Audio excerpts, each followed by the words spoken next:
Welcome to the Multiverse Comics podcast. On today's episode, you're going to get to see inside the shop. We actually recorded video for this episode. If you're listening on podcast, you missed out. On YouTube, here you go. This is our review of Superman, the new movie by James Gunn. Okay, we all saw Superman. Yes. I've seen it twice now. I just left it a couple hours ago for my second time. I'm going to see it a third because one of the kids, when we bought the tickets, didn't have a job. Then she did, so she missed the family outing. Right. So I'm going to see it at least one more time. Excellent. Yeah. I was like, well, you can go see it another time. She goes, but I wanted to see it with you. Perfect. No, that's what you want to hear as a comic book geek parent. Oh, The first thing Morgan said was, I really liked it with Dad. And I was like, oh, so the tradition continues.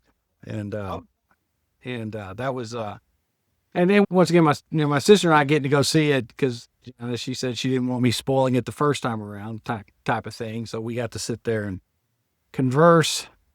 And Jason and I kind of had about a 5-minute yesterday. Yeah. But which actually generated some questions that I wanted to go back. And so I was taking notes. You have notes?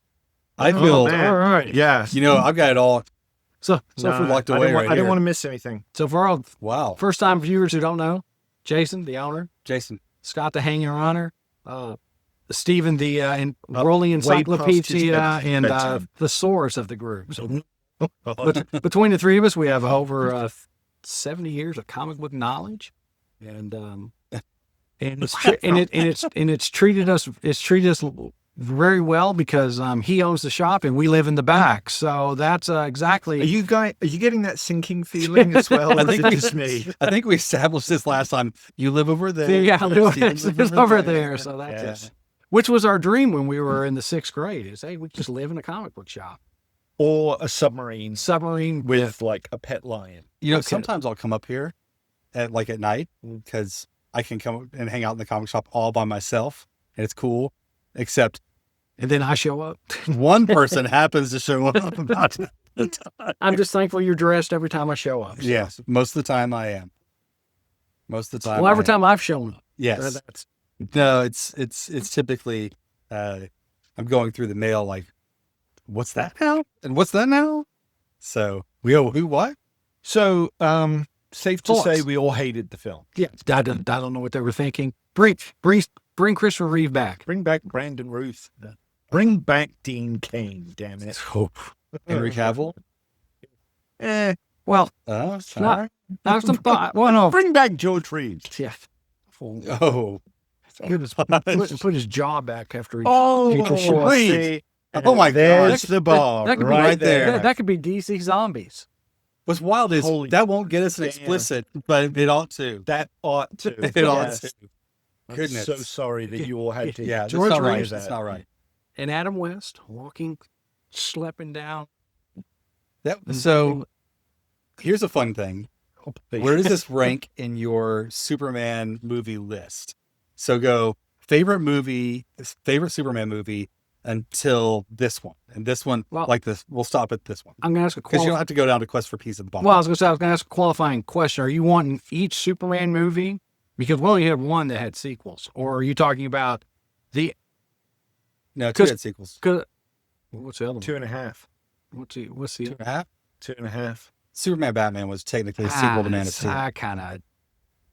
And also because in the Christopher Reeve Superman universe, the Christopher Reeve you get in 1 and 2s, not the one you get in 3 and 4. And it's not his fault. No. So, well, right. I guess we don't have to. I'm hoping it ranks above them. Yeah. Like you have to. I think that once we get down to those, there's no need to mention anymore. A friend and I were talking about why sometimes Superman is such a hard film to pull off, and he went down a certain road about hopeful aspiration, all that. I said no. I said for my age group is that we got Christopher Reeve first. Yeah. And I said that's a hard Superman 1 and 2 for whatever the drama behind the scenes. That's very hard to beat. Yeah. In a lot of cases. There's some very good in there. I'm going to say, and I'm going to take a shortcut. My top Superman will always be Christopher Reeve. Well, so talk individual films. Okay. Individual films. Superman 1. Yeah. That's the best. That's your top one. That's my top one. Really? Okay. Followed right behind 2. And the reason why I put 1 and 2 together is I know the drama behind the scenes with the Salkinds and Richard Donner. Yes. So I almost treat it like one movie because that's kind of what it was. Yes. And then I'm actually I'll put this Superman movie as my 3rd favorite. Okay. I'll put Man of Steel because I'm not going Batman versus Superman. I mean, that's Man of Steel next. And I think my least favorite movie was Superman Returns, Brandon Routh. Okay. But not necessarily my least favorite Superman performance because I think Brandon got it. I just think he got caught up in the middle of Bryan Singer's love letter to the very first movie because he basically like we said yesterday, he remade Superman just like J.J. Abrams remade Star Wars with The Force Awakens with some of the same beats. Yeah. Well, it's supposed to be a sequel. Yeah, it is. It's supposed to be That's in that why universe. I said 2.5. Yeah. It is supposed to be a sequel. It's just, yeah. And it's because and I get the stories confused with my favorite Superman because my favorite Superman has been Christopher Reeve. But then my second favorite Superman is Tyler from the Arrowverse. Who play and once again we're talking Superman about because we're talking because he does a good job. Yeah, I think he did a really good job. I think he got it. And what I like about Tyler and our boy this time is that they're not the bulkiest Superman. Cornswipe. I didn't want to butcher that. I think Henry made a great looking, bulky Superman. He was built, but both Tyler and Cornswall, they gained weight for it. They gained muscle mass for the roles, but they are not built like a brick shit house.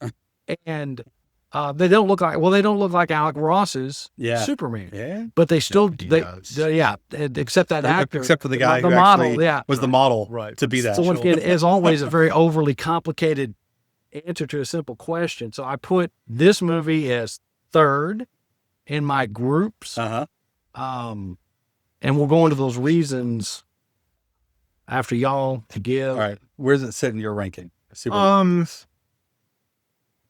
Gosh. I don't know. I think I'd probably have to say 2nd. Okay.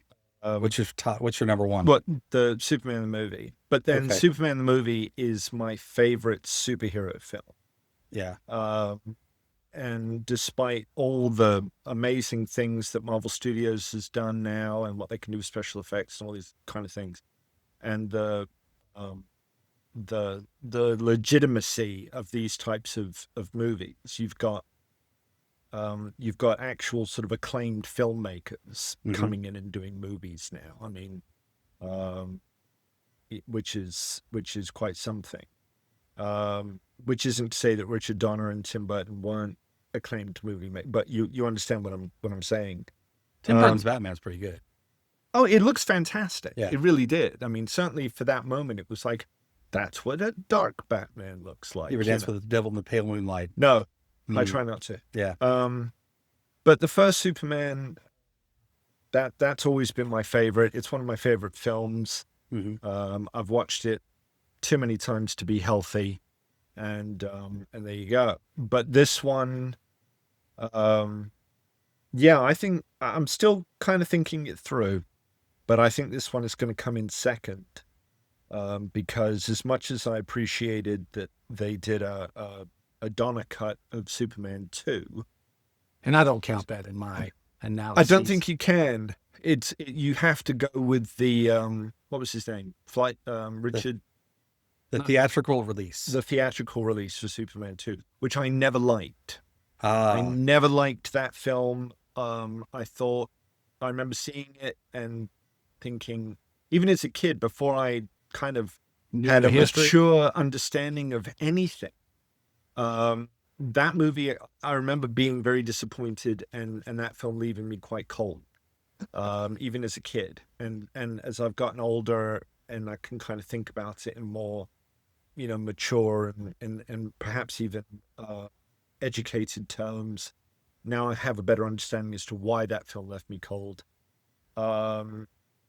but no, everything is in the first one is a perfect one and done film.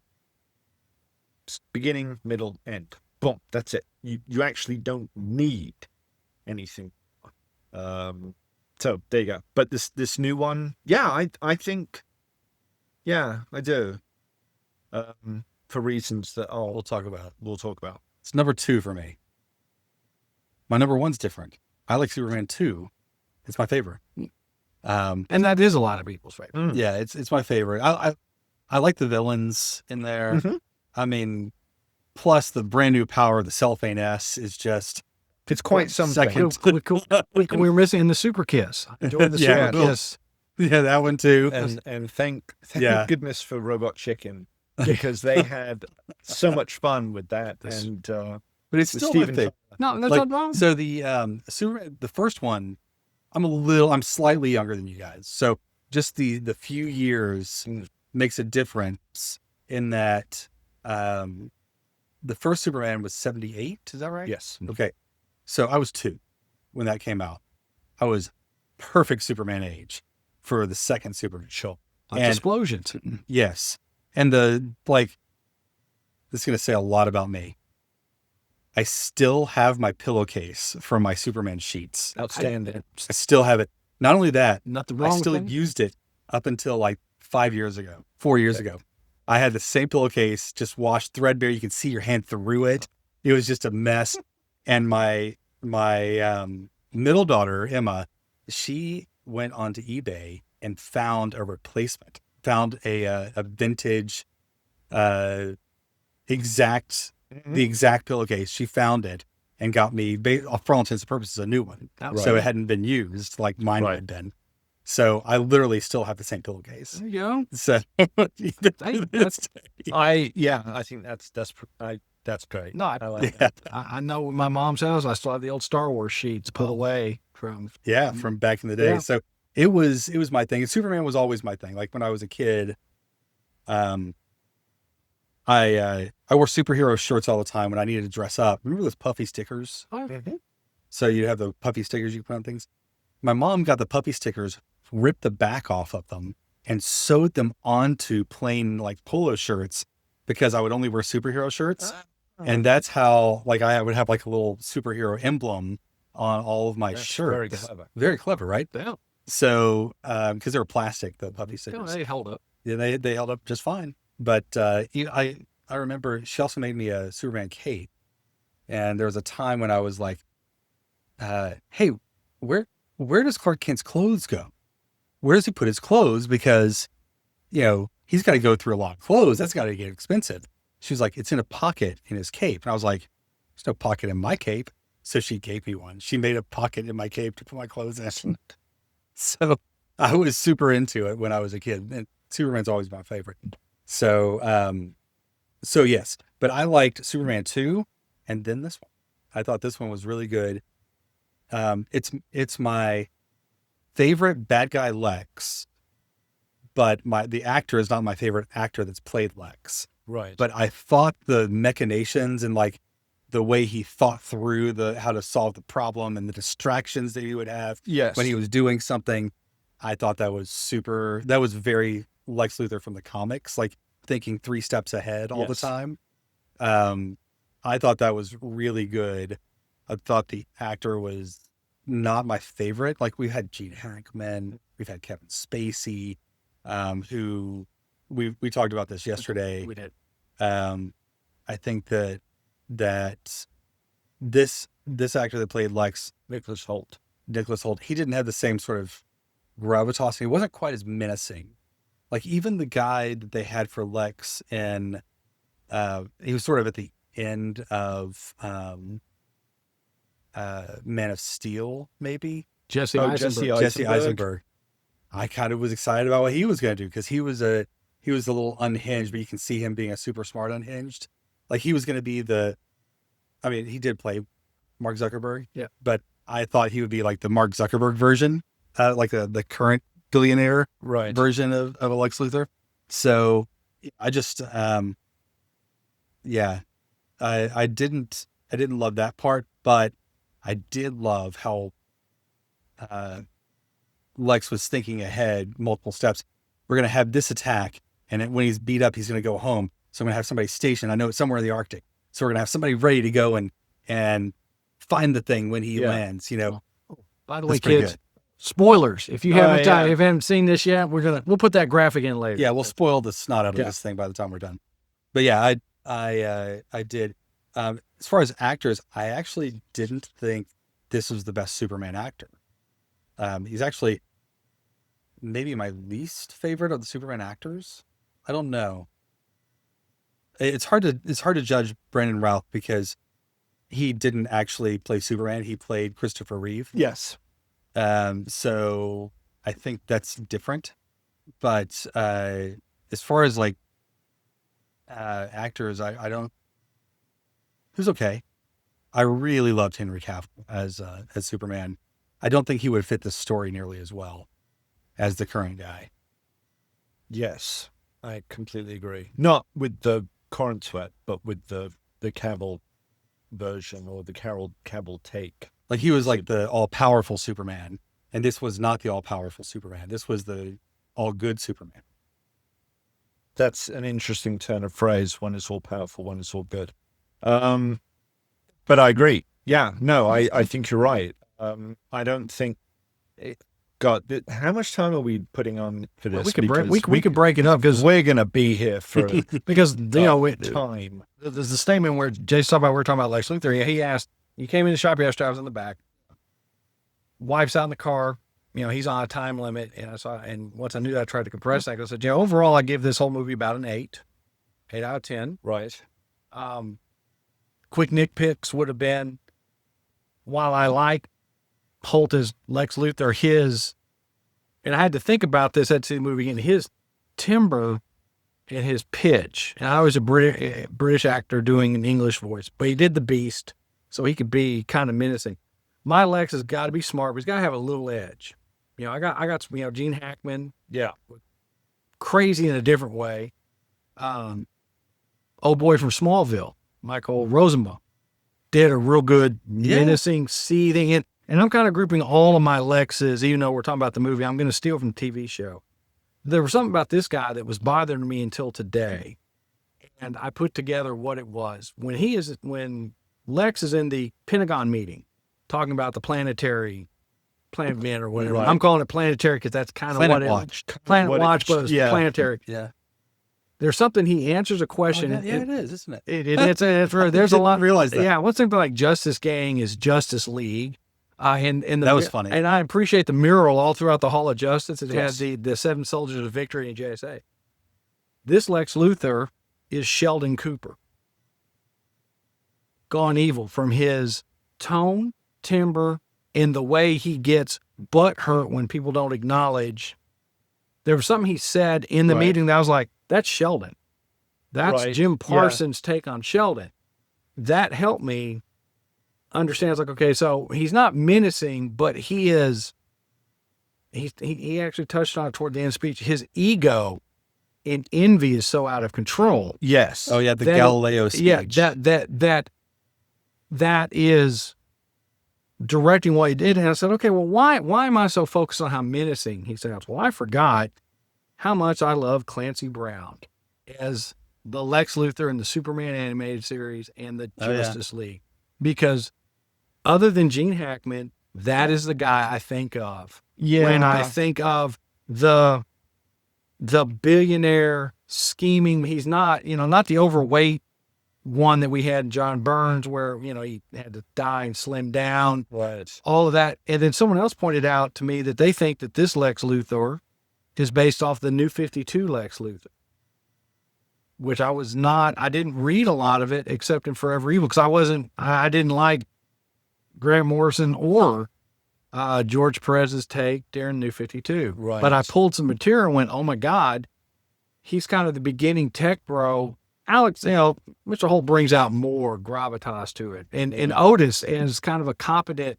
Yeah, I liked that. I was like, oh, Otis. He's not an idiot. The new Miss Tessmacher. Miss Tessmacher is more of an idiot than. So that's what was bothering me about Lex, because I was going, okay, I kind of understand the tech bro, but I don't his mental capacity scares the hell out of me. It's like Jason said, I'm moving chess pieces around the board. You thought this, wars start every day. Why am I, what's so special about this, that kind of thing. But just the lack of menace was one of my little checks, but not a big deal. Right. And the other thing, and your daughter brought this up too, I think we've all talked about this. They turned Hawk Girl into Black Canary with that Screech. Yeah. Not my favorite. No. She kind of did that in the animated series sometimes. I can also appreciate that those wings are organic, because when she's dropping that president on, you can see those real feathers. All right, fine. Maybe in Peacemaker we'll get a little more fleshed out on why she's that way, because Is she in Peacemaker? her and Guy are in Peacemaker along with Max Lord, because there's where Peacemaker is interviewing to join the Justice Gang. I'm very excited. So he's in the previews for season 2. They actually show you a clip of him being interviewed. I cannot wait for Peacemaker too. That was such a good show. Mr. Terrific, overall enjoyed it, except for he got a little too hood ratty. I hate to say that. a little Shaft-like. That's it. I liked him. I like. Well, see, I'm also Allie brought this up. She grew up with Mr. Terrific from the Arrowverse. Yeah, and so that guy never portrayed it that way, but it all made sense. Yeah, it really did. I liked it. His costume was great. Yeah, his mask was so good. There is more good than bad in this movie. If I can, if I can look at this, we're nitpicking little things, but I think we all love the thing. I like the fact that this actor seems to get it. James Gunn gets it. I mean, once again, this is a very James Gunn movie. And Jason and I were talking about it. It's great that we've seen it twice, or you're going to see it twice. But what I need is everyone else to go see it twice, because I need Warner Brothers not to get cold feet and pull back, because I think this has a better chance than Snyderverse. I actually think if James Gunn directed some of the Snyderverse, we might not have gotten the deep dark, because Henry Cavill might have been a whole different Superman. In that, it wasn't Henry's idea to be grim and gritty. Well, it's always in all of these. It's the scriptwriter. All the times that Superman has gone wrong in movies, it's the scriptwriters or the directors who just didn't understand the character. It was clear this time that James Gunn knows the character. Yeah, because they saved a squirrel. Yeah. Yes. It says golly. So there's a vision at play here, and this is one of the things I wanted to talk about, because some people really loved the Snyderverse take on things. Yeah. Okay. Really, the fact that the fan base was vocal enough to convince Warner Brothers that maybe coughing up a couple of million and letting Zack Snyder shoot a few bits and pieces in his garage at home. Yeah. And then they could release that. It speaks a lot. It really does. And I think that any criticism that I have, or anything that any issues that I had with that take, is purely down to my own taste, my own sense of what I like, what I don't like, and what have you. Which is my way of saying that there was never any doubt that those films weren't crafted very, very well. Mm-hmm. They looked fantastic. Zack Snyder he's a good director. He's good at what he does. Let's put it that way. Okay, he's very good at what he does. And when you are a filmmaker, just because you're a filmmaker doesn't mean that you can make any kind of film. Some can, some have somebody like, I don't know, Steven Spielberg. Okay. Mm-hmm. Steven Spielberg can make big tentpole special effect bonanzas. He can do action, adventure, and he can also do very small little character pieces. You know, Big dramas, you know, and comedy as well. That's he never really set out to like, it's just going to be a comedy. Yeah. But some of his films have such a high comedic element to it that you kind of, you know, there's some, we won't go into them, but there are some films I'm like, you know, if we'd had less of all of that and more comedy, this actually would have been a really charming comedy by Steven Spielberg. Okay, that kind of thing.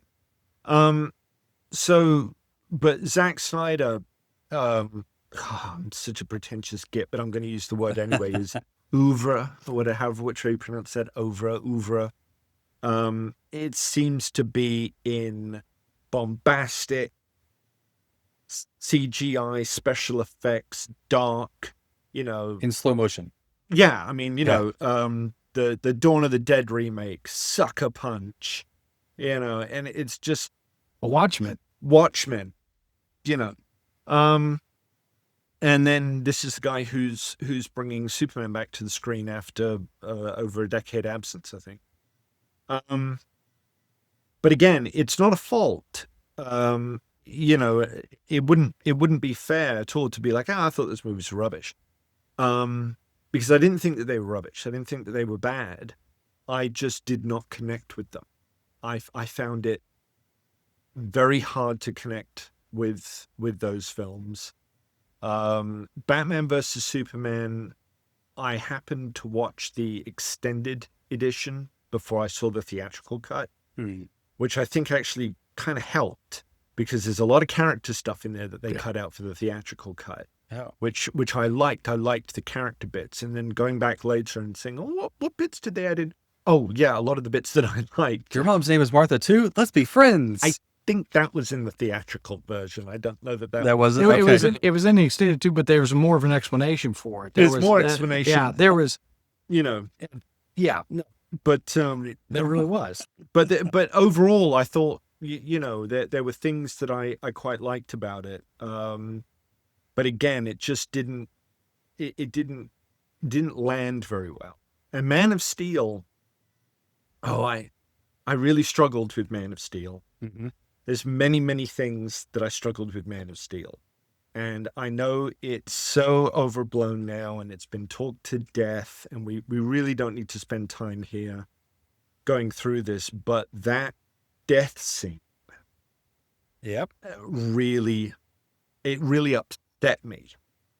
It upset my kids physically, and it upset me mentally, emotionally, because there are no circumstances where I would go along with the notion that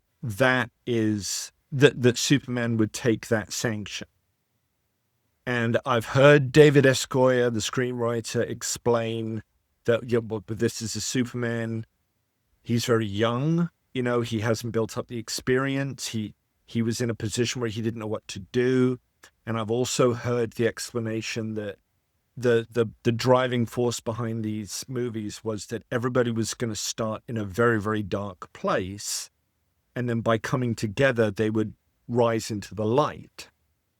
Okay. Superman begins in the light and he stays in the light. He remains in the light. No matter how dark the world is around him, that's the, you know. And he's the thing that illuminates everybody else. This is why when you talk about Superman being an aspirational character, it's like, yeah, because that's what he is. He's not the, he shouldn't be the, you know, he's not the antithesis of that.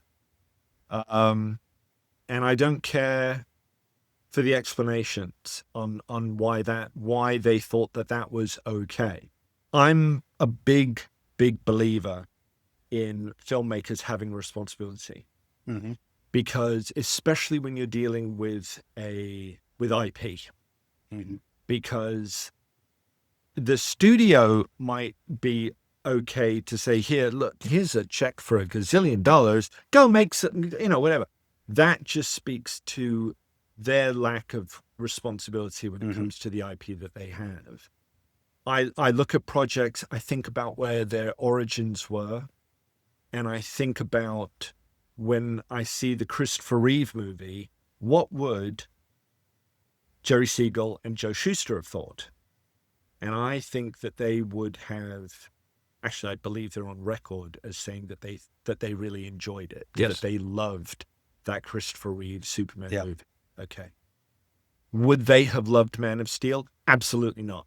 I would bet money. I'd put my mortgage on the table for that one, which is an easy bet because they're both dead. So, but I think that they would have sat there like, you turned this beautiful thing into this incredibly dark opera. I think those two would have watched this film, this new one that we're here to talk about today, and I think they would have enjoyed it. I do. I think they probably would have had the same thought that I had, which was, for a Superman movie, this focuses on a lot of other heroes, but I understand they're trying to do some world building here, and also, let's be honest, thanks to Marvel Studios, there's an expectation now that you're going to see overlap and interactivity, just like in the comics. Fine.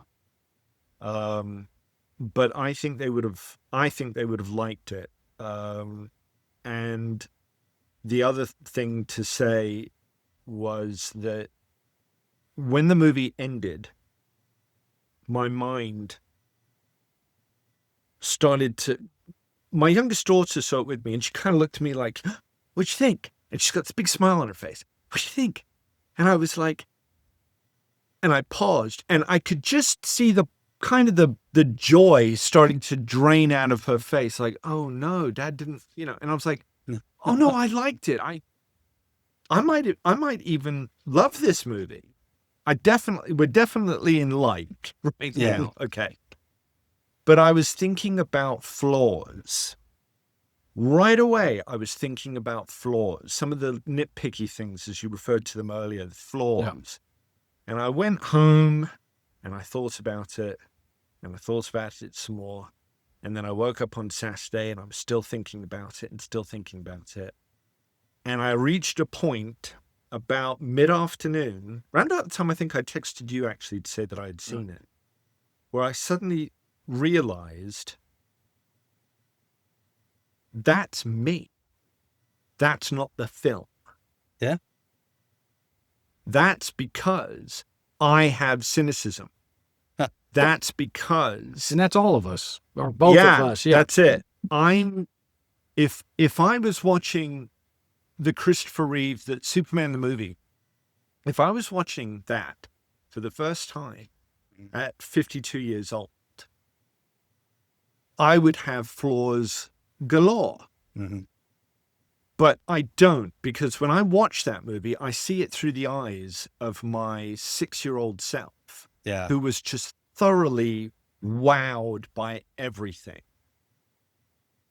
Those are the eyes that you kind of need and should have, I think, when you're watching these kinds of movies.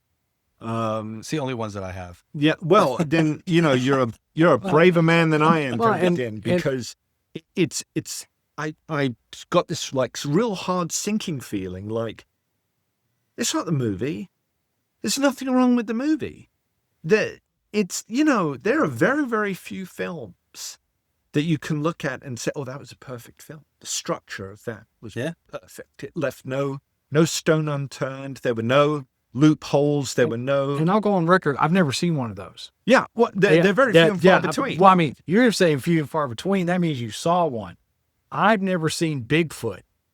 I've never seen, and if you go, well, there's few and far between, well, then you saw Bigfoot. Well, I have never seen what I would say is a perfect film, but I have a lot of them that I enjoy. Right. Okay. And but it's just, but you're different, Yeah. This is where I've always said you're much smarter. It's not a perfect film. No, it's great. Star Wars, great. I don't know so what I've got would be problems with perfect. Star Wars, but and then once again, Star Wars is looking through the 6-year-old's eyes like, oh my gosh, absolutely it totally is. And maybe there's a podcast in There's several. What makes a perfect movie? We could talk about. Have you heard of this movie called Blade Runner? Oh man! But it's so once you take, Because I haven't. This is a human being doing the best that he can. James Gunn has got the way. Most filmmakers who have been tasked with being responsible for a big summer film, that you would think that would be weight enough. Not so when it comes to Mr. Gunn. Yeah. Because not only does he have all of that, he's also got that this is the starting shot for an entire studio.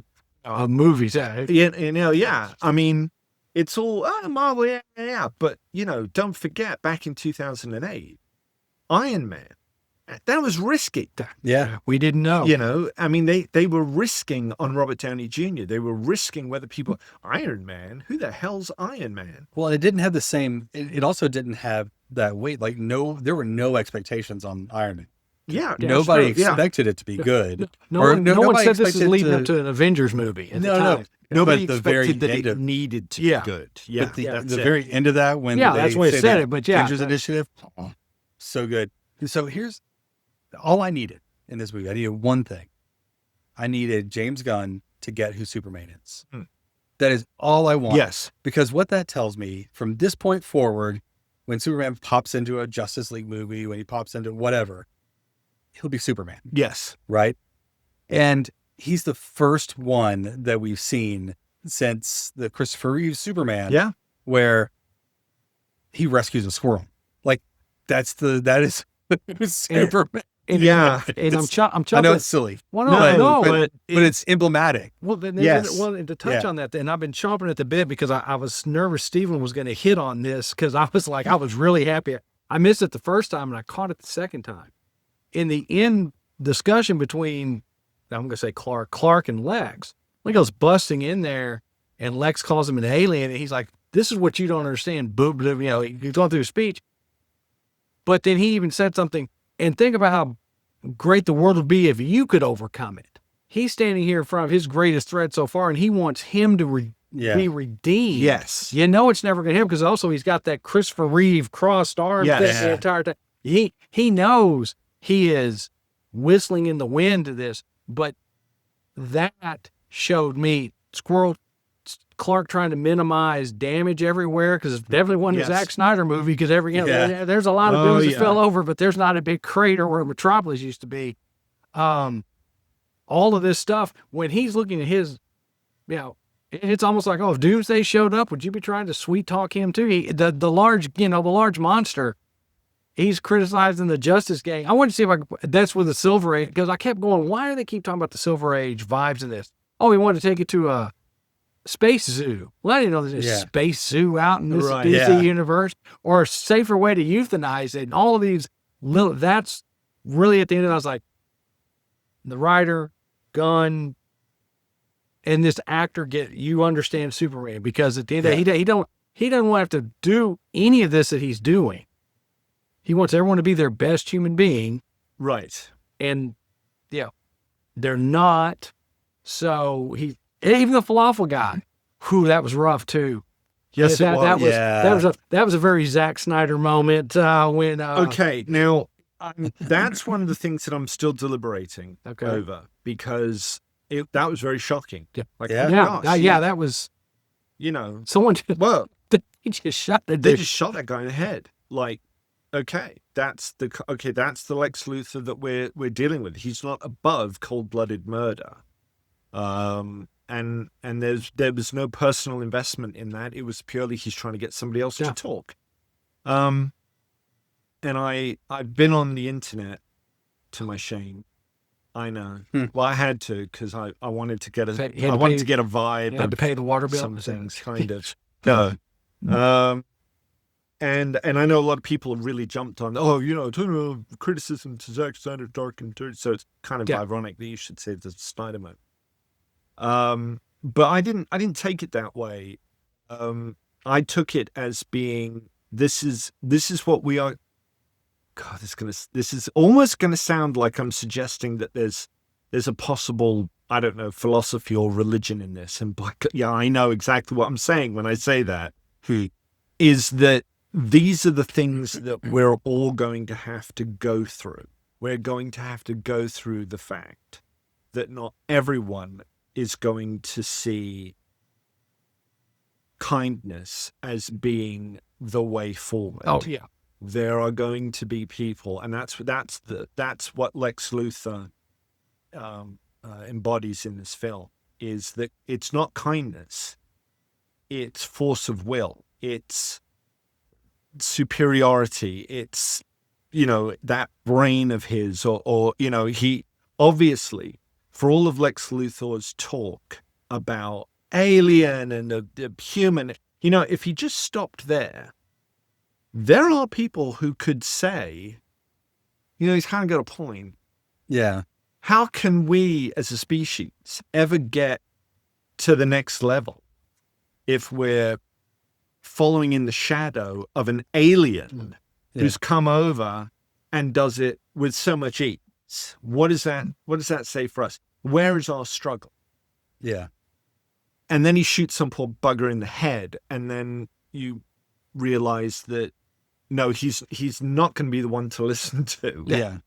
And that's, I think, why that was there, is that if you don't show the evil that character is capable of, if you're not careful, you could end up, at the very least, being just a little bit empathetic with Lex. Yeah. And that is something that, and I know we spoke about this, I think, in the Superman podcast that we just posted. Yeah. The Grant Morrison take on Luthor, which is he's evil and he's diabolical and he's got this Machiavellian quality that is just off the charts. But if you kind of narrow it down, he's kind of got a point. Yeah. And then it becomes, is that point a stronger point than the Kryptonians' point? Is that a stronger point than Clark's point? And that's when I hate to say this, but that's when you find out what kind of person you are. Well, and I think going down that rabbit hole, when Clark says, I'm just as human as you are. Yes, if an alien that looked like us fell in the parking lot right now, it would be all about if they never come in touch with, like, there have been examples of Kryptonians in the comics where they're detached from their humanity. It's all very science-y. And I mean, even kind of absolute Superman right now has got a little of that. Then yes, Lex Luthor is absolutely right. But if that person discovers humanity and is thinking of others and has no other agenda than just, I want to get up in the morning, I guess I'm a news reporter, I'm going to go do that. Have y'all seen the hot chick I'm hanging out with? Boy, she's a lot of fun. The idea that you could take over the world in less than an hour if you stopped and ate, but you don't, that makes Superman. But you're right. Sometimes the best Lex is the one where you're going, he's not all that wrong. He's not all that. I mean, and I get why it's kind of the premise of what The Boys comes across. It's that darker version of this is why Lex Luthor is such a good arch nemesis for Superman, right? That character is supposed to be brains versus brawn. Yes. They did an incredible job of the brains versus brawn. Yes. And absolutely. The thing that they did with him, so the gunshot bothered me too. And it didn't bother. I mean, it didn't ruin the movie. It was very jarring. It jarred me. And I went, well, I mean, in my mind, I Lex is the bad guy. Well, you know what it said to me? Oh, we won't get a bunch of elementary kids that love Superman because their parents shouldn't take them to see that. And that's what bothered me. Like that I think earned it the PG-13. I thought that could have been almost a PG movie if they had pulled out some of the nonsensical language, like the super shit that needed to be there. It was funny. Yeah. So, but if they pulled out just a tiny bit of language, Yes. and if they pulled out Guy Gardner's constructs flipping the bird, and if they pulled out that gunshot, this could almost be a PG. I've been It flipped could. off by so many first graders, so But the fingers. But you coming see what I'm out. saying? No, Like, I wouldn't Yeah. recommend that someone take their elementary school kid to this movie at this point, or because it's just I would it has a bunch of caveats attached. And what I really want is I want like a brand new generation of people who just love Superman. Yes. Like I love Superman because of those Christopher Reeves movies coming out right at that formative time. Correct. And I want that to show up because I want Superman to be adored for that much long in our culture. I want it to keep going. So that was my big disappointment. I just thought, plus, can you imagine how many crypto Superdogs I could sell in this place?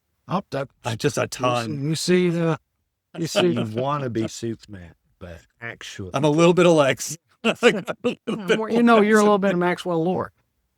Yes, without the Why we don't know if he has superpowers in this world or not. But I'm gonna give him a stroke because he's somebody who wants a whole other generation to love Superman. right. Because I watched another very in-depth lawyer talk about in 2035 when DC loses exclusive rights to Superman. Right. I think that's Well, no, but could you imagine? Because if I was running Disney and DC is doing their own Superman, you would do a Disney Superman. I can go make my own Superman, and I'll go get Henry. I'll go get Henry Cavill You know in what? I'll take it. 2035. Well, Fine. but that's how bloodthirsty. And I hope there's something that stops. I don't want Superman competing with each other. Well, here's the thing. I don't want Superman to be in the Avengers. I So- don't want Batman in the Fantastic Four. Look what's happened. So Mickey Mouse Mhm. is now Public public domain. domain. And there's been little things here and there. No one's Just- competing. But Disney is still doing just But- fine on Mickey Mouse. Oh. Winnie the Pooh, same story. They're making just fine. they're making Winnie the Pooh. So, well, here's the thing. I'm going to argue that Winnie the Pooh and Mickey Mouse right now contemporarily does not make Disney the kind of money, except at the parks, that competing Superman. What? Because the more you do that, the more bastardization it gets. You're right. They're okay. Disney didn't fold up. Right. But do you want Quentin Tarantino doing a Superman movie for Disney or for Touchstone or, I would love a Quentin Tarantino Superman. I'd love a Quentin Tarantino Batman. I was Quentin Tarantino Batman for sure. Yeah. But But that's a whole but different. here's the thing though. Tarantino, what I like about Tarantino, Or Rob Zombie. Do you want Rob Zombie? I mean, he did. Okay, that's a different Light. thing. Yeah, I mean, that's a different thing. But Tarantino, he totally gets the characters that he's portraying. Like he goes deep, like uncomfortably deep into those characters. But dude, I don't think he would care about Superman enough. But if he did, I think he'd do it right. he described one time his vision of Superman in like a thong Tarzan outfit flying around. He was joking. That's what sticks in my mind. Once Yeah. again, that's way off the track. that's probably not and Okay. it's 10 years away. I Maybe we gotta get the Kevin throw- Smith one though. Yeah, I take the Kevin Smith. I got to throw Giant something out spider? there. The adult in the room has to Kill Bill Volume 2. Yes, I know Has what you're the talking scene about. Where, talk about Clark Kent. where Mhm. Bill, while he's making the little one a sandwich, he's talking about his favorite superhero being Superman. And that Clark Kent is the bumbling, goofy, pathetic, and Superman is the, he's, the The icon. space god, whatever Mhm. you want to look at it. And Bill's assessment is that Clark Kent is the mask. Yes. And by making Clark Kent bumbling and ridiculous and all these things, that is how Kal-El sees humanity. So when he is emulating humanity in order to fit in, he's portraying him as a bumbling A caricature of Yeah. what he thinks humans are. and so Bill's assessment is that in his mind, which is why this is such a good scene. In his mind, he is obviously of an age and he is familiar with Superman as a character. But the mark that character has left on him is that Superman has like he's humoring humanity. Yeah. You know, like there has to be an evil side, almost an evil side to Superman. Yeah. If that's what Bill thinks the reason behind his Clark Kent present. He's wrong. I mean, he's totally wrong. But everything you need to know about Bill is covered in that scene because that's what he thinks Superman is. Right. You know, and the first time I saw it, I was like, well, that's just nonsense. Why the hell would Tarantino put that scene in? And it wasn't until later viewings where I'm like, oh, it's his Superman story is to tell the audience, this is what Bill thinks. Yeah. That he is above everyone else. So he can do the things that he does. Right. Because he's up there. So that leads me into my next question for the Brainiacs. All right. Get that, Brainiacs? So the corrupted message sent by Bradley Cooper and maybe Lady Gaga, maybe not. Couldn't tell. I didn't look. Thoughts? Accurate? Not accurate? Needed? Not needed? Because I thought it was, well, I mean, I think it's... Are they telling you the truth? It's not questioning Clark's humanity. Did Lex bribe a bunch of people to go, what's he have 5,000 monkeys sitting in the, dark dimension, do the Kryptonians thing? So I think the way that I interpreted that was that was real. That was the true message that came. Translation, all that was that came through. That was the right message, or that was an accurate message. But Paul said, it says a lot about you. Yeah. That this is what you thought it was going to be. Right. And I'm not questioning how he turned out. I'm just curious. But I think it was right. As a writer, you're adding this element. Is that something? Because and help me, which Kryptonian lore did they steal that from? Was it Smallville where they thought lesser of humans? I know is it Elseworlds? And then I want your opinion. Well, there have been, was it New 52? I don't know. I just know in my sort of, general memory that there have been takes on Krypton where Krypton is, and actually even the Zack Snyder one kind of covers this a little bit because there's that version of Krypton where, reproduction is handled in a lab.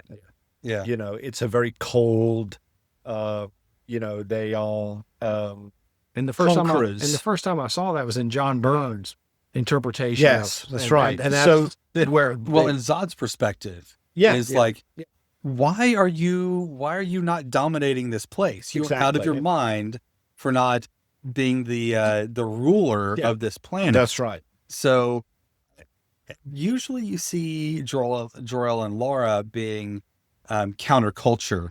The Kryptonians, I think, are that way. Okay. And as a whole, typically you see Jor-El and Laura portrayed as counterculture to the Kryptonians. Yes. And they're the only ones who saw what was coming.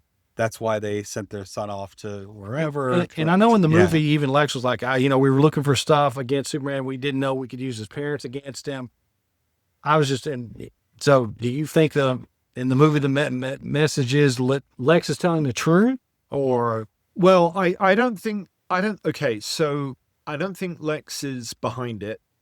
If there is something behind it, I don't think it's Lex, because the way that the whole scene with the engineer and I can fix this and all this kind of stuff, that I want it to be a scam. Okay. So I don't feel so bad now because Jason's making a lot of sense. I was like, no, I feel so idealistic. Jason is making absolute sense, and on face value, I agree with Jason. I think this kind of seems like, and I understand the narrative benefit to doing that, which is something that we'll talk about in a moment, or perhaps, I hope. But yeah, I want there to be, I want that not to be the case, just because I have a, it's, there's a romantic quality to the loving father and loving mother who give their only son, and the wilderness. You're gonna be good, and they will stumble and they will fall, but you're gonna survive. And the best part of us as a race, the Kryptonians, travels with you, and all these wonderful things. And Brando reading, off the kid's diaper, holidays of my life, holidays of my life. But to have it be, no, my son, you will go and conquer and get lots of women pregnant. Have a harem. Spill your seed. Be the Genghis Khan of the 21st century and all this kind of stuff. And actually, y'all being right about it does make Clark's choices more impactful. Who he becomes. And that's it. Because yes. Paul said, and it's also just a brilliant narrative device.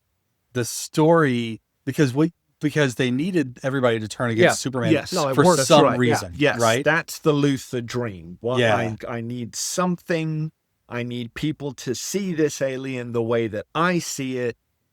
There you go. So it's that. And then the other thing I loved was like his version of a bot farm, the monkeys in the background. I love just that running all the so time. much. Because, those exist. I totally believe that. I'm like, no, that makes perfect sense to me. That explains everything. Yeah. Some pocket dimension. Media corporation or whoever it was, they got a bunch of monkeys. They put 1950s metal caps on their heads with screwed in diodes and electrodes and all that kind of stuff. And all they do all day is on social media. And what an F you to all the trolls that are out there saying bad things about the Superman movie.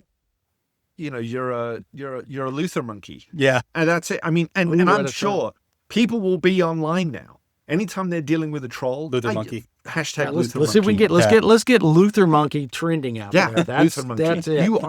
I mean, I had, what was it, Celatode, but Luthor monkey, so much better. Yeah. In fact, if anybody comments anything negative about this show, that's Luthor monkey. Luthor monkey. Luthor monkey. Fun. You know who you are. All of you that hated the Snyderverse when it came out, then turned into Snyderverse fans, now you just hate something different. That's the other one. That drives me nuts. Yeah, I mean, and I've got this. There you go. You just opened the gate. Is this our third hour? Oh yeah. Okay, kids, we all like the Superman movie. Now we're going to go off on a different tangent, but yes. Okay. So, and I'm going to begin this by stating for the record, okay, I'm not looking to have any kind of political discussion about this at all. We never do. I know exactly where this. Okay. Do you? I don't know. I do. Because part of the realization that I had yesterday afternoon with I don't have a problem with the flaws of the movie. I have a problem with me. It's my problem. Yeah. Is along similar lines to this issue that I have. Are we having technical difficulties? 20% battery left. Okay. Yeah, we're good. For 20%. The politicization. Well, that's a tough one. Widdershins is easier to say that anti-disestablishmentarianism is easier to say than that one. Is that it's only there if you want to see it. Yeah. It's only there if you're looking for it. And I'm purposely trying to avoid it. Like I've got my blinders on for this political argument. Yes. And I think that there's a message in this film that is even leaning to that, which is just stop. Maxwell Lord gets the final word on this. Yeah. And, Democrats and Republicans, everyone agrees that, Lex Luthor sucks. And I was like, thank you. Thank you for putting that. Yeah. And the fact that it comes out of James Gunn's brother's mouth, it just makes it all the more, or I didn't more know powerful. that. Okay, I didn't know that was James. Yeah, Gunn. that's Sean Gunn. Yeah. I can see it now. Yeah. In every movie James does, his brother's in there because that's Kraglin from Guardians of the Galaxy, yeah. and it was the Weasel That's right. from Suicide Oh, Squad. that's funny. I That's didn't right. realize that. That's funny.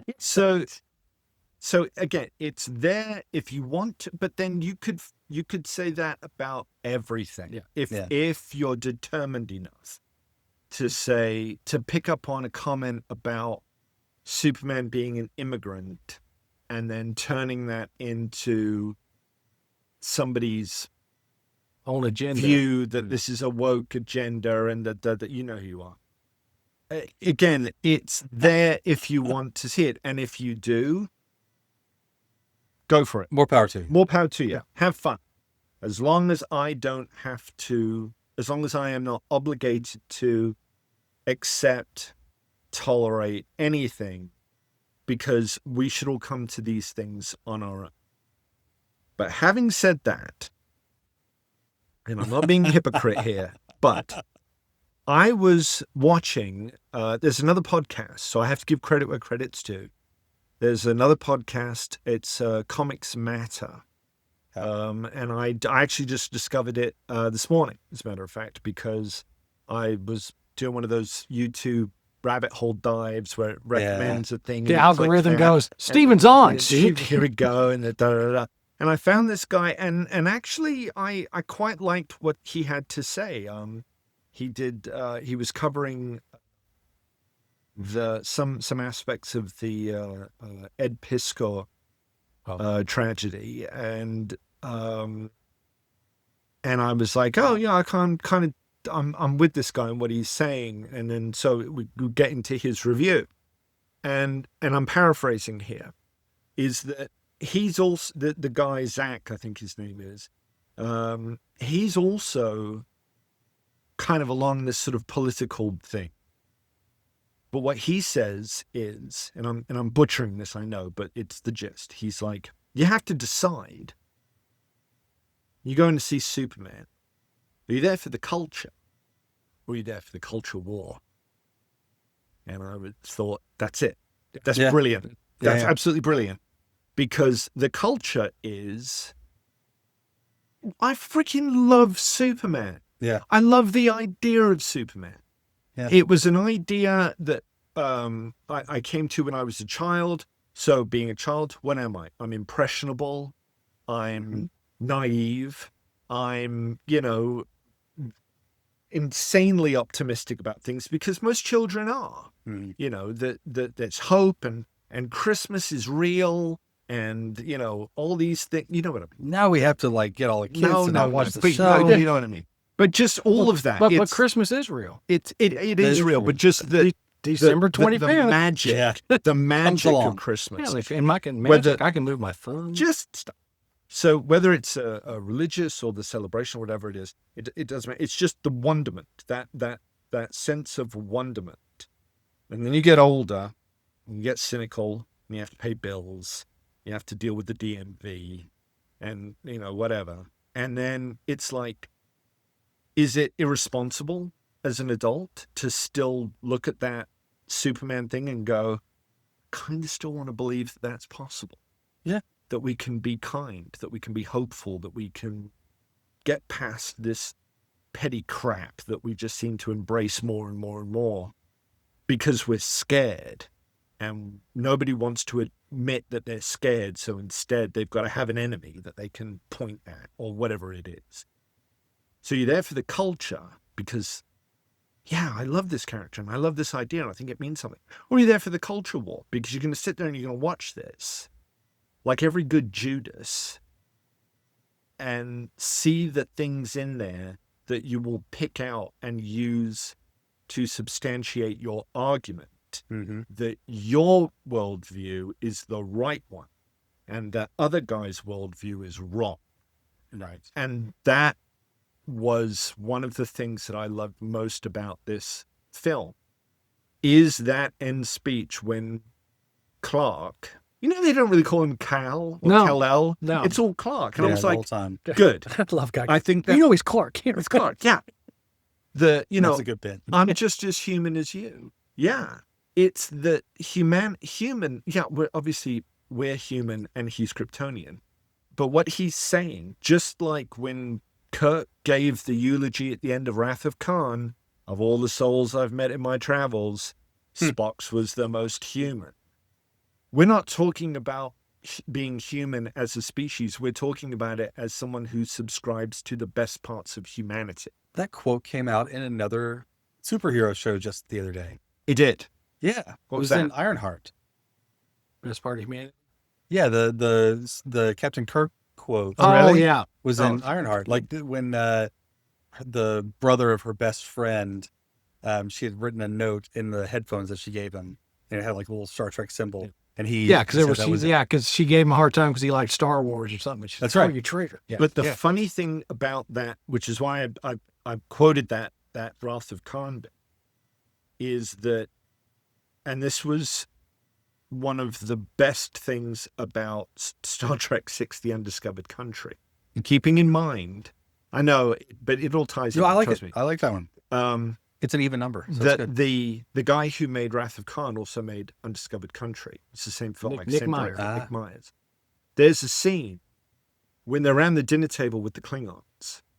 And I think it's Chekhov who makes the line about having inalienable human rights.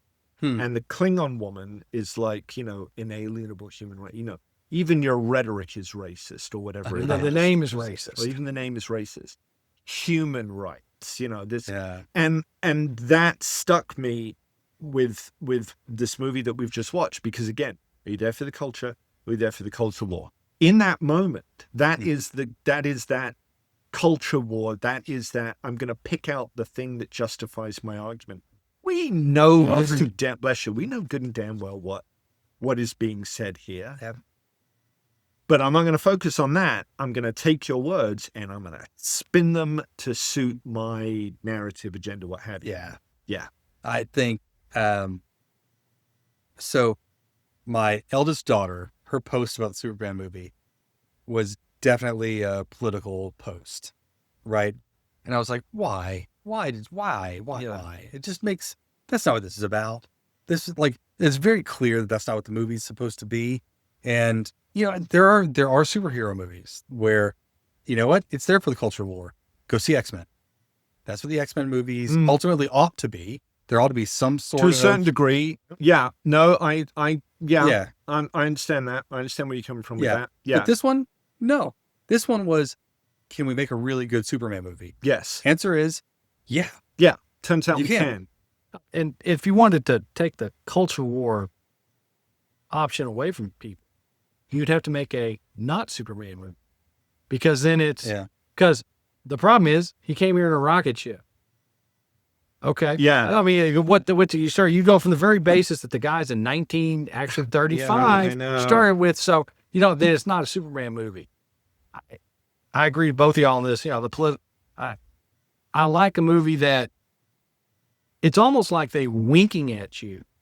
Where it's like, we're not going to make this about it, but he came in a rocket ship, and leave it alone. They're not trying to stir up anything. It's like, that's stupid when you get mad with it. He came here in a rocket ship. It's all right. He didn't. And I guess technically he didn't cross the border. There's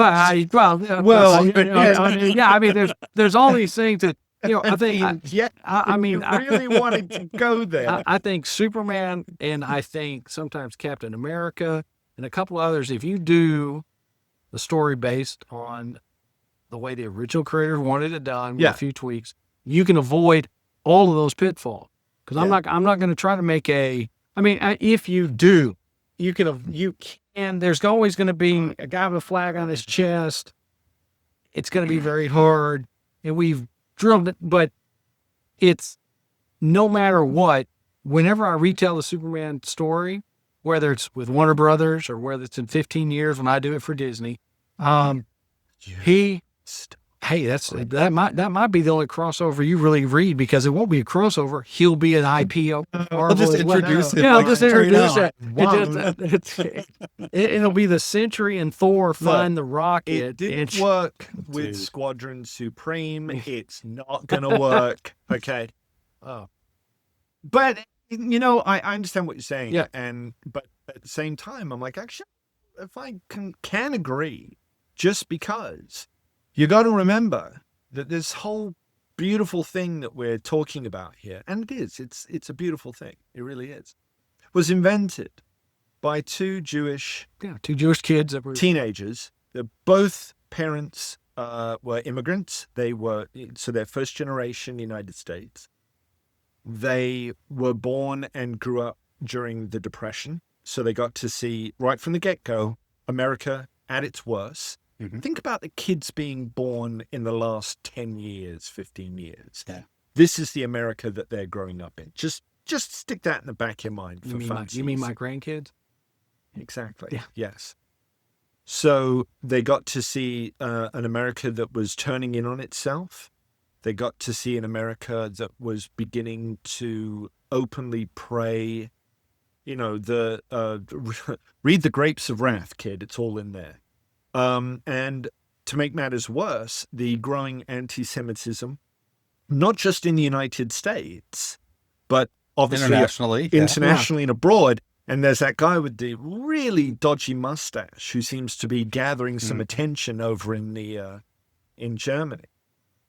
So they've created this hero who is a champion of the people. You know, his outfit is very much akin to a wrestler's garb. He's going to get physical with the social ills. He's going to go after slumlords and fat cat bankers who are pulling people's mortgages from, what's the name of in It's a Wonderful Life, the evil, I was trying to think of this the other day. You know, I forgot. You know what the one who's trying to foreclose. Mm-hmm. I can't remember. It's that kind of thing. That's what the reaction was. And Superman has gone through many, many changes since then. Well, when you were talking about the background, The genesis of it. Siegel and Schuessler, it reminded me of Brad Meltzer's book, The Book of Lies. Right. Are you familiar? I know of it. I don't know about it. So he wrote that based on, it's got a little Cain and Abel thing in there, but Michael Siegler was Jerry's father. Right. And was killed in a robbery in real life. Right. And there's always been a mystery about why he passed away. It sounds familiar, actually. But it actually led to Fort Lauderdale, Florida. Oh, wow. And a bullet that was bought, part of a true story. A bullet was bought out of a pawn shop that was used in the murder.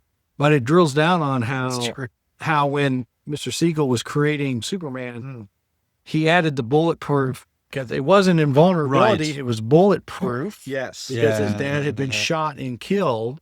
So when you talk about that world, I'm sorry, that's a whole nother. Read the book, kids. It's actually, Meltzer's a great author. If you get his book called The 10th Justice, it's about the Supreme Court, and all of them are named after the main characters of Watchmen. Correct. Justice Dryburgh, Justice Juicia Peck, all of that. But yes, I derailed it a little bit when you're talking about the way they created Superman and why. Yeah, and you can't. That is part of the legend. That is part of the mythology. So if anyone is going to get twitchy, yeah, right. Okay, about the immigrant aspect of things, then it's like, okay, so let's just play this out. So when the next Batman movie comes along,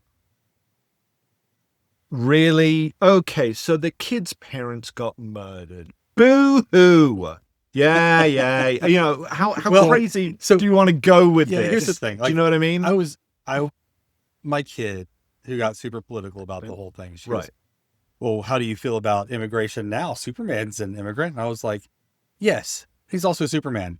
And Batman is a vigilante. Do I think everybody should go out and fight crime on their own? Right. Do I think that we should have ambassadors from small Grecian cities run around with a sword and a magic lasso that would be all right. and fight? Is this something that I think should? No, it's a comic book. It's a good story. Yeah. Just accept what it They're is. parables. It's mythology. It's just, it's not a blueprint for society.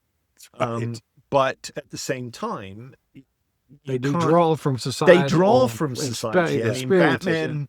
If you look at the original Batman comics, Batman he's killing people. He had a gun. He had a gun. He is waging war on crime. Yeah. And he is fighting it on their level. In this movie, Hawkgirl eliminated a foreign president. So that's actually a thing. Yeah, that was that's a thing that I'm a little iffy on.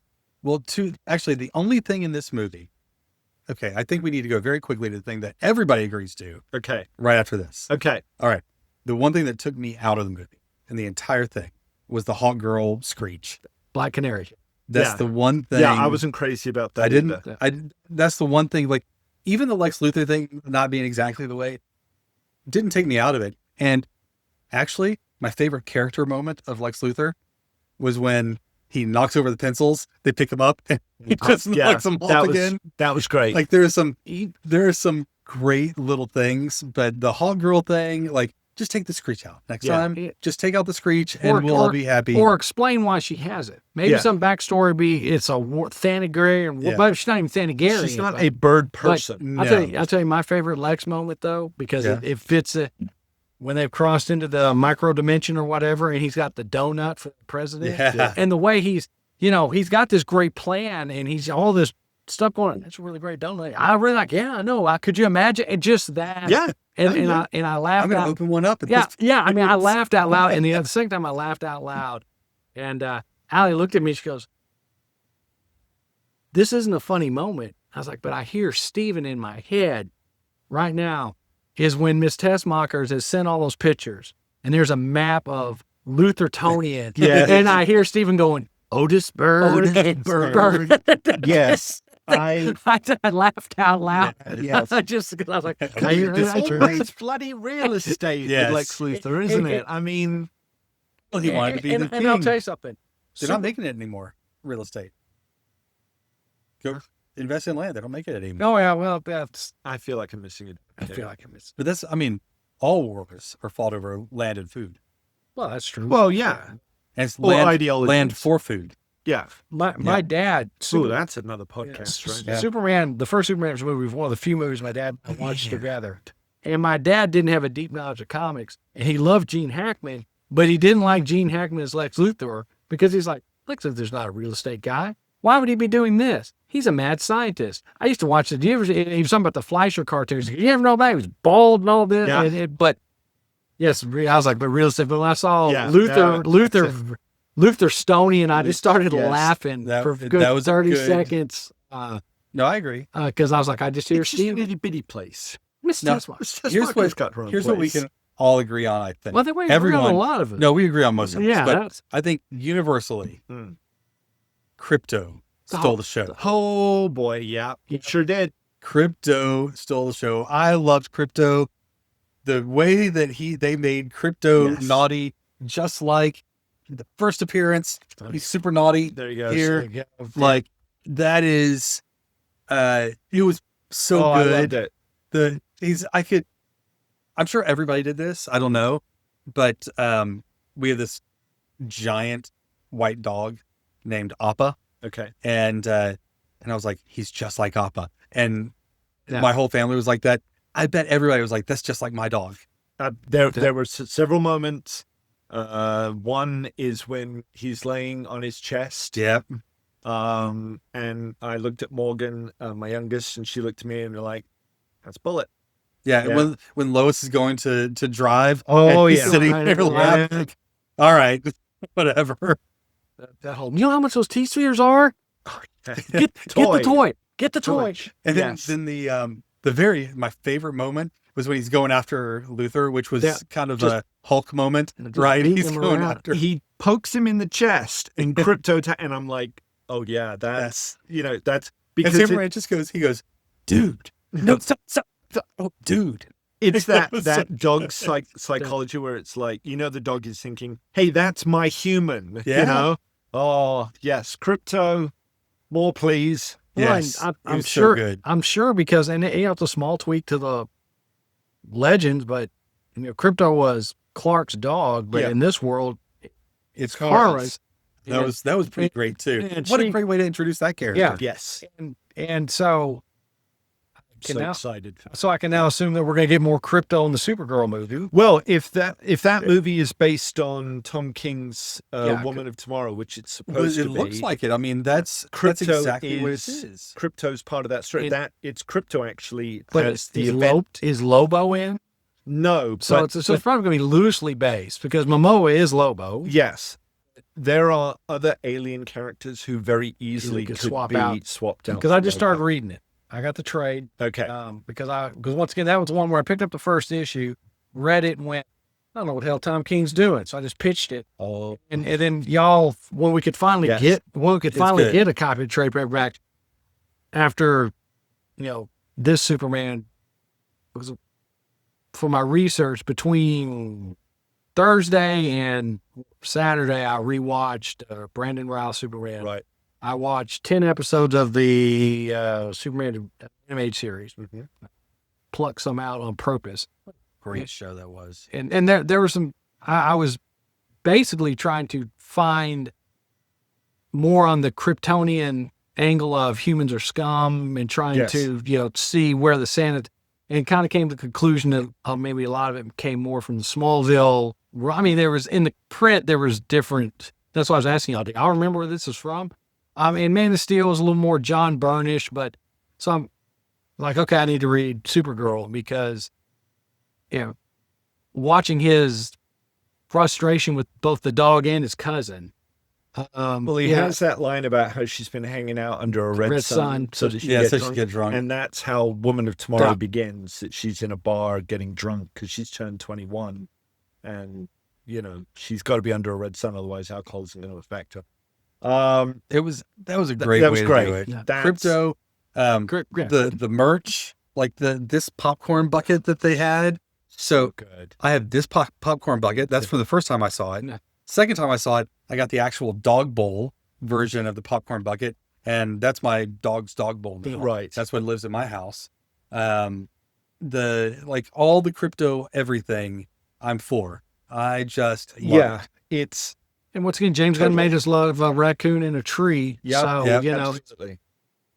Well, in the James Gunn stuff, this was a super James Gunn movie. Very much. He music instead of soundtracks. I kind of wanted the 360 fight. I wanted more of that. That Mr. Terrific fight was so good. I wanted to see I wish they had done one or two of the other ones like that. Yeah. Because I just love that about him. Yeah. I love the way he films those, and the comedy he throws into the fights, by the way that they interactions. It's just some ways the assaults funny. take place. Yeah. Yeah. It's so and the actual good. end credits of the movie looked like a direct ripoff of Guardians of the Galaxy because it was the rainbow colors, other than having their heads off to the side. That's true. Yeah, it was that same in the way the startup and the way the credits come in. That's very. I mean, he must have that. So let's saved on a end computer scene. That end credit scene. Yes, that was great too. I love that. Super fun. Gosh, I can be such a jerk sometimes. I know. We'll talk about the music. Okay. So there's a couple of things. There's a couple of nods to the Donna film. In the opening credits, the swooshing of the thing, and obviously you've got the beats from John Williams's score, which I'm kind of in two minds about this, because on the one hand, it's really nice to hear that because that's so iconic. Mm-hmm. But on the other hand, it's but you're doing something new, so make your own. The one thing that I really liked very, very much about Man of Steel was Hans Zimmer's score. I really liked the music that he did. Very percussion driven. Superman, the John Williams score, it's all about that trumpet. It's you hear that trumpet, that motif, and there you go. But with Man of Steel, it was the drums. It's that percussive, Well, and I think they had it in this one in a new way. It was the guitar version. It's the guitar version, And not the trumpet. But you know where it's coming from. You know what it is. That's Yes. the point that It's I made. paying homage to the legacy, but you do want something more original. Here's a telling thing about it. At the end of it, I was like, wait, did they not do the Superman song? The first time I watched it, Yeah. I was like, did they not play the Superman song in this? I was trying to remember hearing it through the Right. movie. And in the credits, it has the John Williams thing. Yes. And I was like, huh. Second time I watched it, I was able to pick it out. Right. But my first watch through, I didn't recognize it. So something happened when I saw the film that it never in a million years would I have thought that not only would it happen, but also that it would actually work. Mm-hmm. Because they have that cute scene, which is such a delightful scene where they're talking about who's more punk rock. Yeah.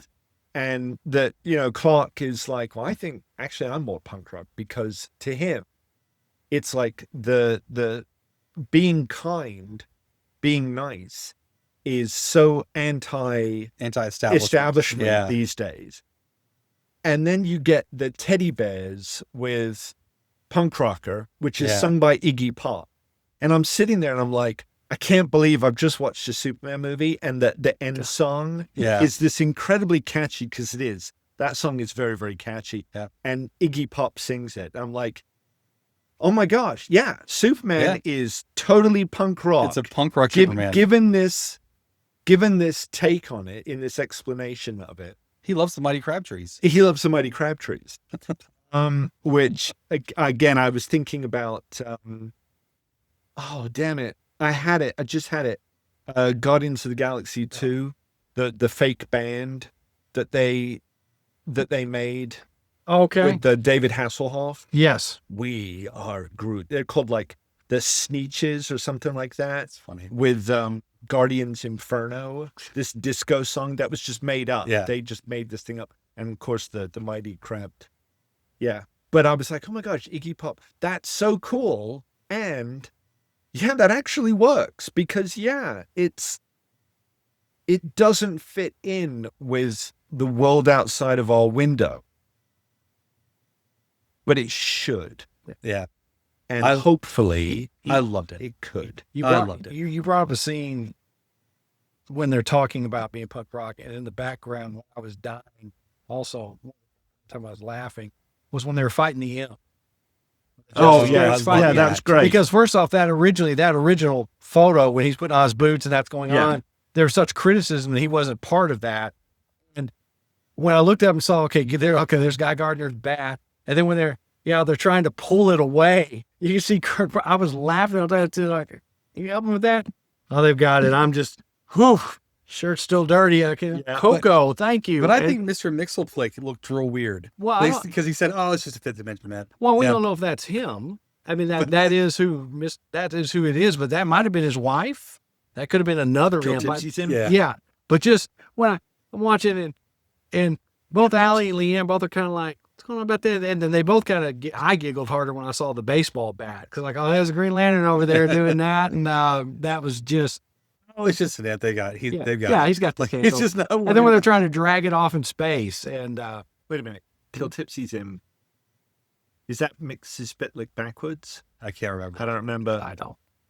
God help me. I really Sandra Bernhard did the voice in the Superman cartoon. I've been watching Gilbert Gottfried. Yeah, did. And so somebody did Mixia Spitlick. Mixes Spitlick. They did but Super Friends, it was just Mixelplick. Yeah. I subscribe to the Superman Adventures, the cartoon, the Paul Dini thing, where you can break it down, where it's mix, yes, spit, lick. Can we do the best Mix job your of doing spit lick. phonics on that? Yes. Yeah. Oh, well, to those of us who find these things super important. But but reading it, that's one where it just works better when you read it. It does. Yeah. I just go I know who that is. Yeah, that guy. that guy right But it's such a fun word to, once you can wrap your tongue around it, it's kind of a fun word to say. problem is I can't. Imagine spell check for that guy. Oh, absolutely. I'm just seeing it. Have I covered everything? Covered everything. I liked the fact that this Superman is not invulnerable. Yeah. quite liked that. Because that is always the problem with Superman, is that if he's that original, he's so powerful, he can zoom around the world and put everything, back in time. Now we never saw him So at full little- power in this movie. No, We never but saw him at full power. he does get beat up a lot, and obviously the kryptonite thing, and He starts beat up.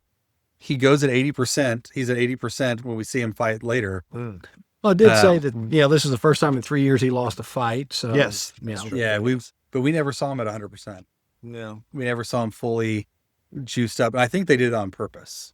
I think that leaves them flexibility if they want to juice him up a little bit more for another movie, for a big intergalactic something. They can still reasonably juice him up some. It's going to be interesting because I don't know,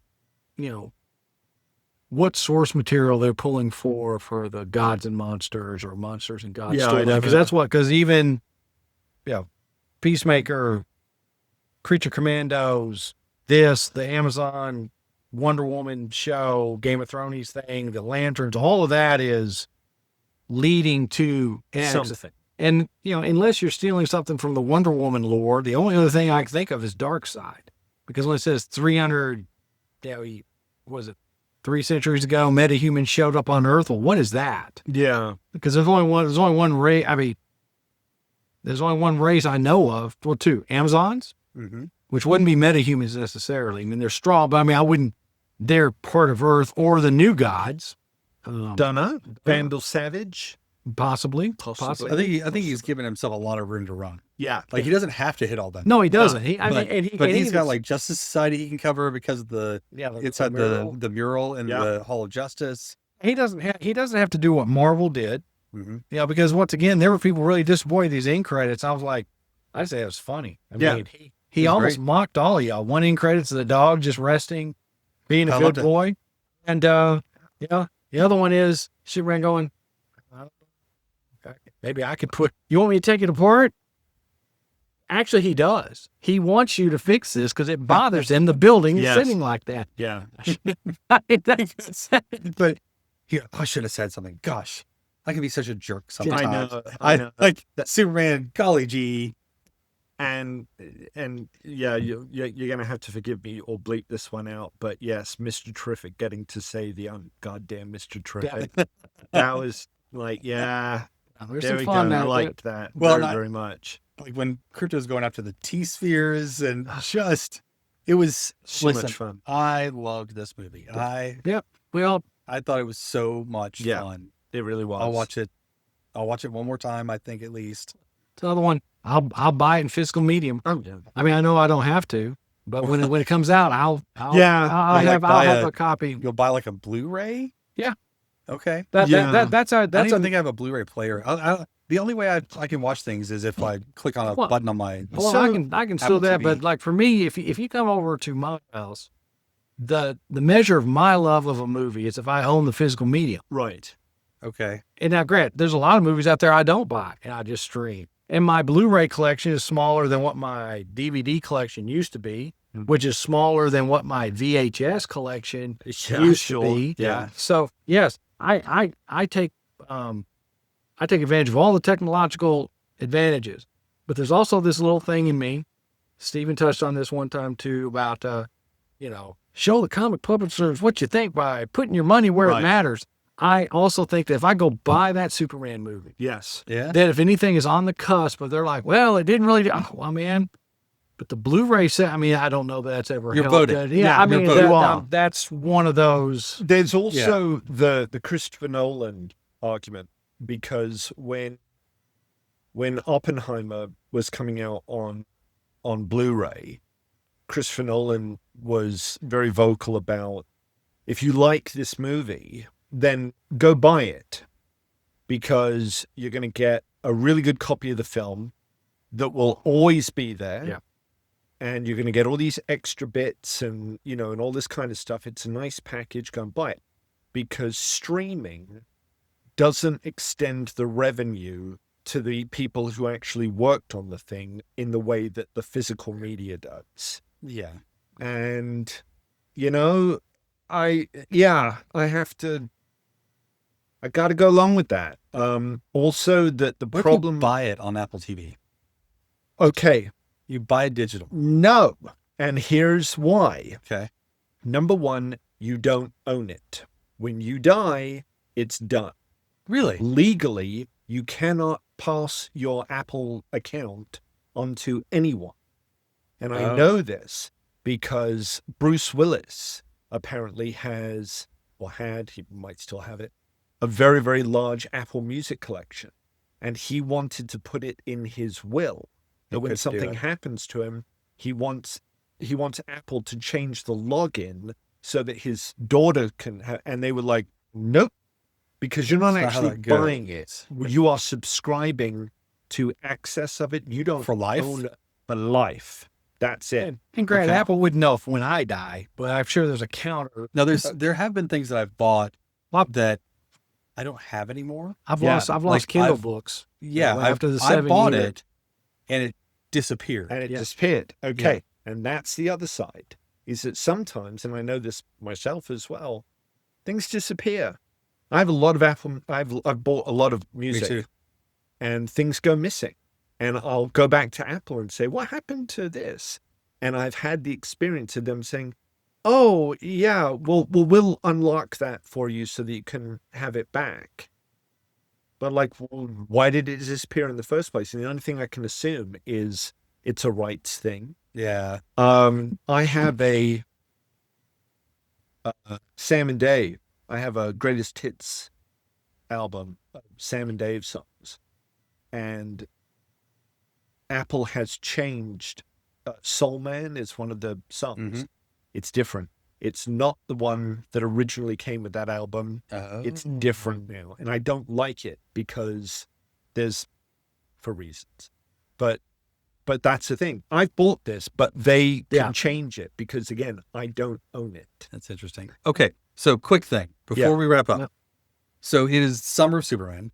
It is Summer of Superman. And there is, if you like the Superman movie, which we all did, then go to your local comic shop and buy Superman stuff, because we've got the Summer of Superman special that came out. This is a reprint of Adventure Comics 210, first Crypto. The Superman comics are really good right now. He's having trouble with red kryptonite. It's making him angry, and he's doing stuff with it. There's this awesome giant Treasury edition of Superman that just those of you 70s kids who remember Treasury edition. It's chock full. So anyway, if you like Superman, this is the time. There's a brand new Crypto comic. If you want to read the adventures of Crypto, the Superdog, is one of those. But there's a ton of material, and it's good stories. Good stories on Superman. And I would also add, and this is also a recommendation to you, if you haven't read it, although I suspect you have. In our last Superman podcast, I was talking about how if I was going to if somebody had never read Superman comics before and I was going to recommend something to them, I would recommend All-Star Superman. Oh, yeah. Okay. I finally just read yesterday Tom King's Superman Man of Tomorrow? Up in the Sky. Up in the Sky, yeah. They just reprinted it. They originally brought it out, and that is a trade paperback that you cannot find for a decent price for love nor money. Yeah. So they brought out this deluxe edition hardcover. I bought it. I read it. It's perfect, especially as an intro to Superman. It works beautifully as an intro. It was written for that. Highly recommended. It was written as a Walmart comic. Comic. It was for people who weren't regular comic readers. Yeah. So it was written for that. So I highly recommend reading that one. That one was a lot of fun. Yeah. No, it was good. I actually just read it too. I just read it because I couldn't get the original comics. No, I've been looking everywhere after the collection, and I'm not paying the secondary market. Yeah, it's very expensive. Oof. And usually I don't like Tom King that much, but I like those. He'll grow. Well, he got a thank you at the end credits. I saw that. I wonder if that was. Yeah, that was a weird one. Do you think Gary was a Gary Frank reference?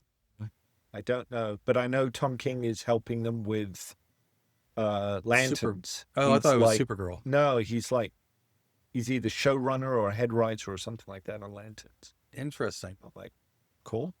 Well, Brad Meltzer was there at the premiere. So DC is going to treat Tom King the way that Brian Michael Bendis wanted to be treated by Marvel Studios. We'll see. I don't know, but in 10 years, Brian Michael Bendis may get to write Superman for Marvel like he always You wanted to. need to just FOAD. Can you imagine? my friend?